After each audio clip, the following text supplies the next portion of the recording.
Hello friends, आज मी तुम्हाला one side pin up करायचे कसे आणि साडी कशी नेसायची ते मी दाखवणार आहे। पहिल्यांदा आपल्याला साडीचा एक राऊंड घ्यायचा आहे।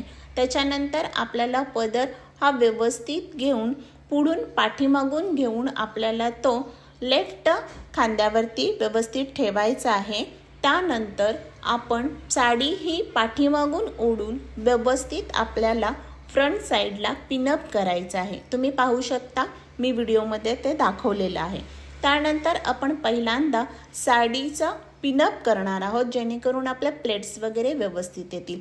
ज्यावेळी आपण वन साइड पिनअप करणार आहोत त्यावेळी साडीचा पिनअप आपण थोडा पाठीमागच्या साइडला करायचा आहे। नंतर प्लेट्स बनवायचे आहेत। प्लेट्स झाल्यानंतर साडी व्यवस्थित नीट आणि क्लीन करून निऱ्या वगैरे व्यवस्थित करून आपल्याला एक पिनअप लावायची आहे। पिन लावल्यानंतर आपण साडी टक करणार आहोत। त्यानंतर आपण जो फ्रंट साइडला जो पदर घेतलेला होता त्यालाही आपण पिनअप लावलेला आहे, तुम्ही पाहू शकता।